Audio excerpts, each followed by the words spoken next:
Okay, let's see how this works. All right, looks like we are in business. Day 385. How's everybody doing today?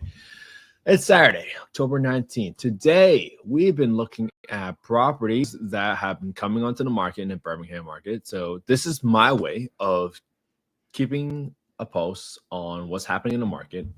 And I'm specifically looking at properties that are 4-bedroom plus, properties that are coming onto the market and that have been on the market for less than 7 days, so I can see what's coming on. And I came across this property in 35215. This is Center Point, a little bit northeast of Birmingham.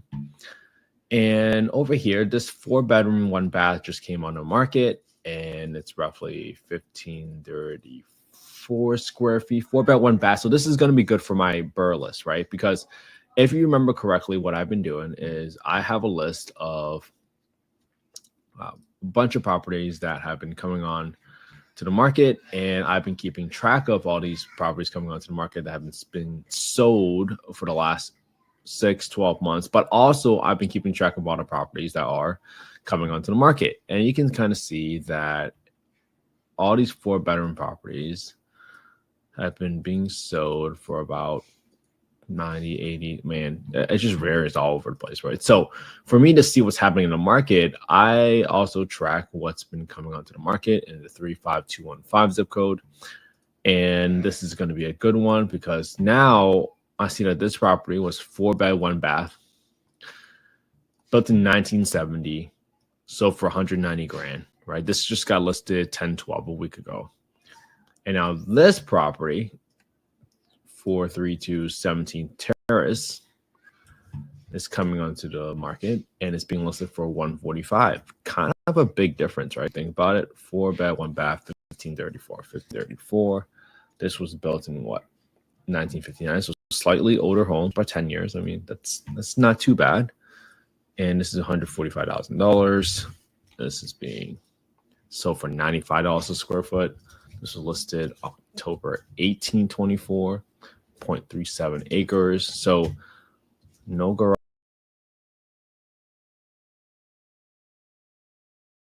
and no garage right here. Now, where's this closest to? This is probably closest to in between Kilo Springs and Sun Valley. Between Kilo Springs and Sun Valley.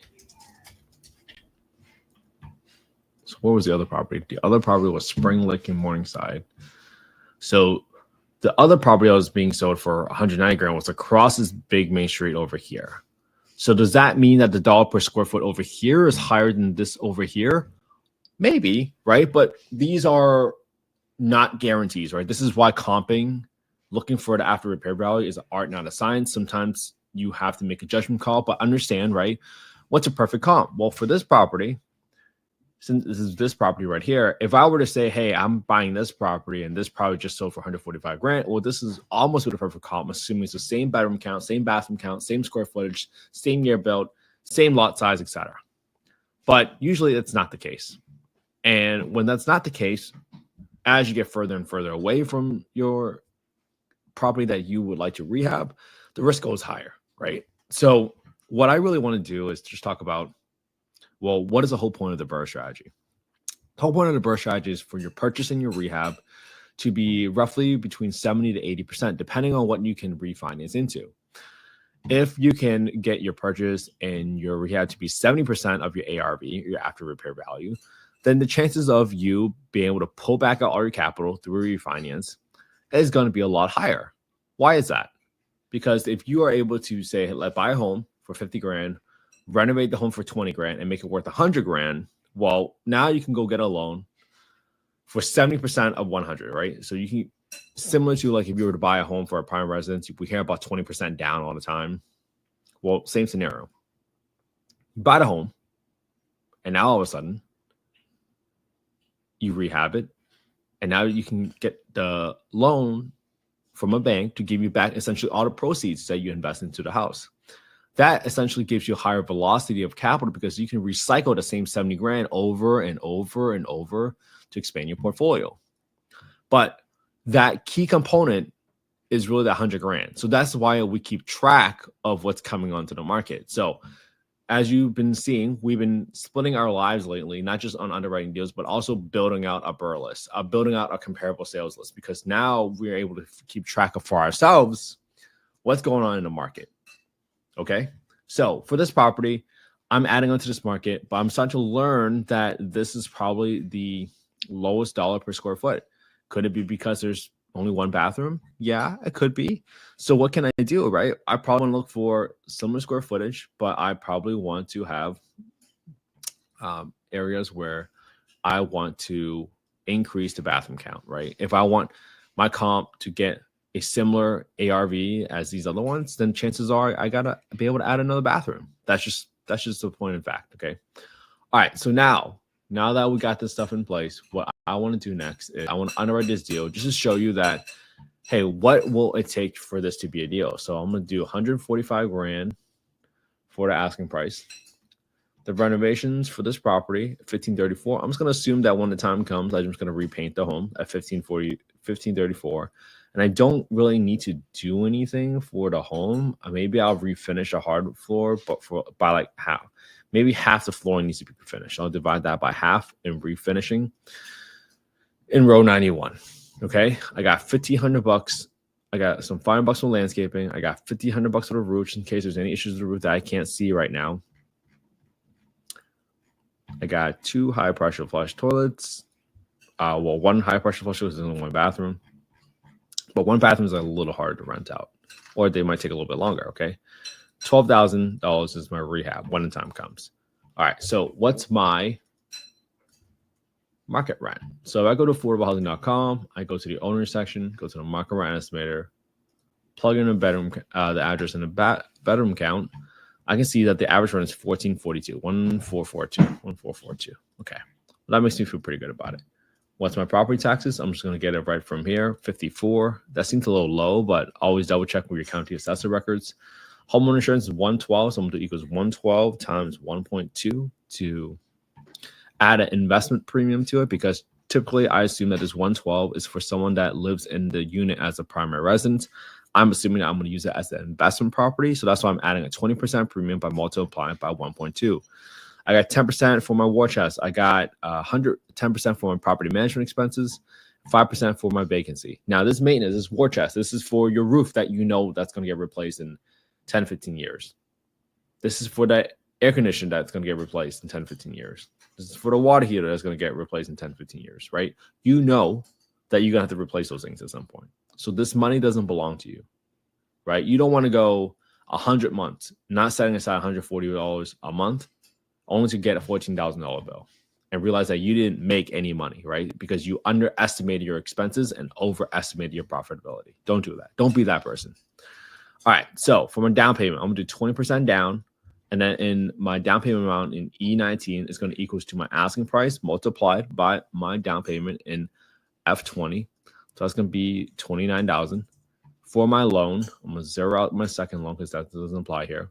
My principal amount on my balance of the mortgage that I'm going to take out is going to equals to my listing price minus my cash down payment to the seller.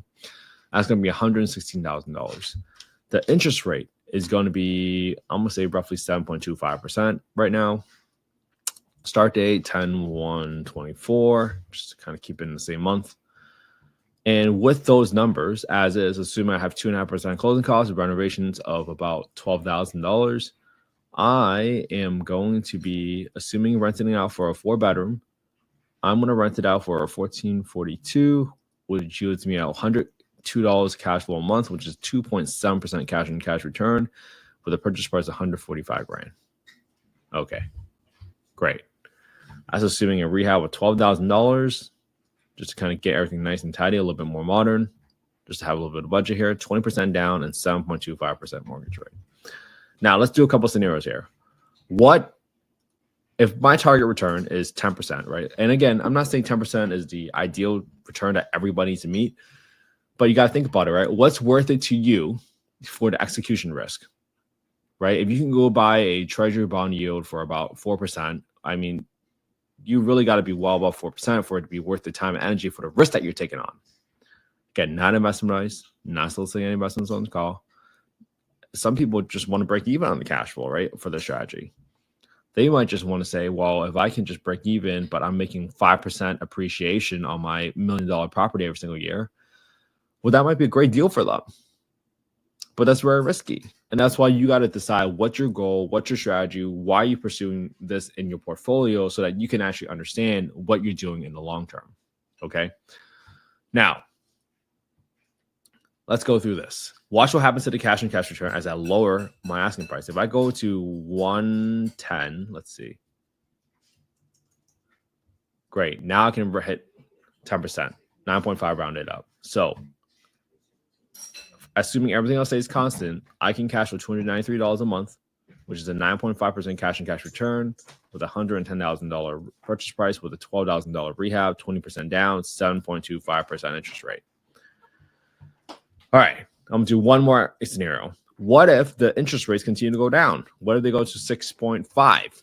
Well, now all of a sudden your willingness to pay can go up from 110 to maybe 115, right? Just with 3/4 of a point decrease in interest rate, you can see that your willingness to pay goes up to $115,000, assuming your return criteria was 9.8%, because now you're able to cash for $312 a month, assuming everything else stayed constant.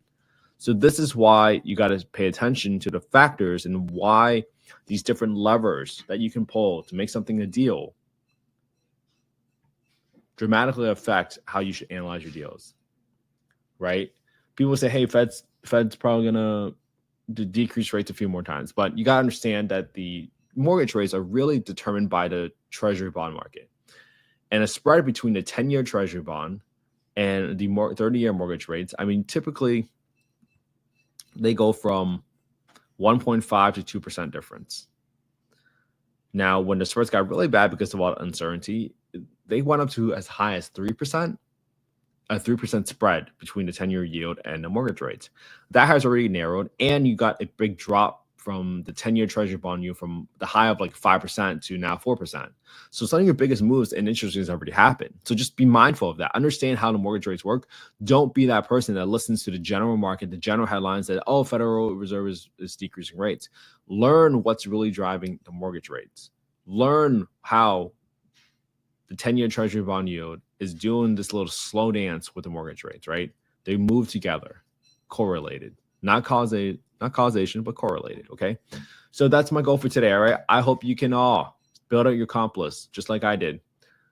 Analyze the same deal I analyzed today. Use the same spreadsheet. If you go to affordablehousing.io, not .com, go to affordablehousing.io, you can get a copy of the spreadsheet. I didn't make the spreadsheet from scratch. I got it from a few other folks. I combine it, tweak it, modify so that I can analyze deals a lot faster. Okay.